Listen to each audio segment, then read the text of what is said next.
শস্য উৎপাদন করে এক ঐতিহাসিক রেকর্ড করেছে ভারত।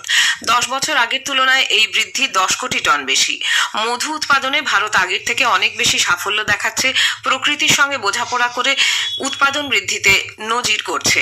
আন্তর্জাতিক ক্রীড়া মঞ্চে ভারতের অগ্রগতির কথা মন কি বাতে প্রধানমন্ত্রী উল্লেখ করেছেন। বিশেষ করে মহিলাদের বিশ্বকাপ ক্রিকেটে ভারতের নজিরবিহীন সাফল্য তার বক্তব্যে উঠে আসে।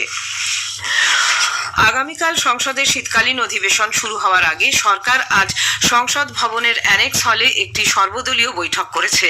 কেন্দ্রীয় প্রতিরক্ষা মন্ত্রী রাজনাথ সিং এর সভাপতিত্বে এই বৈঠক অনুষ্ঠিত হয়। বৈঠকের পর সংসদ বিষয়ক মন্ত্রী কিরেন রিজিজু বলেন, ইতিবাচক পরিবেশে বৈঠক অনুষ্ঠিত হয়েছে। তিনি বলেন, শীতকালীন অধিবেশন চলাকালীন উভয় কক্ষের সুষ্ঠু কার্যক্রম পরিচালনার জন্য সরকার সব রাজনৈতিক দলের নেতাদের সহযোগিতার আহ্বান জানিয়েছে। রাজ্যসভায় সংসদ নেতা জেপি নাড্ডা, কেন্দ্রীয় সংসদ বিষয়ক মন্ত্রী কিরেন রিজিজু, সংসদ বিষয়ক প্রতিমন্ত্রী অর্জুন রাম মেঘওয়াল এবং ডক্টর এল মুরুগান বৈঠকে উপস্থিত ছিলেন।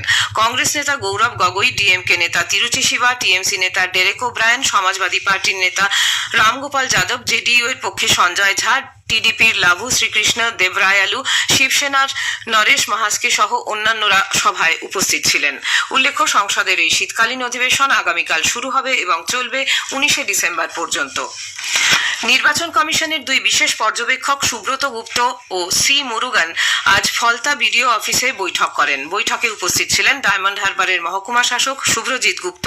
ফলতার বিডিও এলাকার সমস্ত বুথ স্তরের আধিকারিক বা বিএলওরা মূলত নথি সঠিকভাবে যাচাই ও আপলোড করা হয়েছে কিনা তা খতিয়ে দেখতে এই বৈঠকের পর সুব্রত গুপ্ত সাংবাদিকদের প্রশ্নের উত্তরে জানান, এসআইআর প্রক্রিয়ার কাজ কিভাবে হচ্ছে, তাতে কোনো অসুবিধা হচ্ছে কিনা ইত্যাদি বিষয়ে সংশ্লিষ্ট আধিকারিক এছাড়া রাজনৈতিক দলের প্রতিনিধিদের সঙ্গে কথা হয়েছে।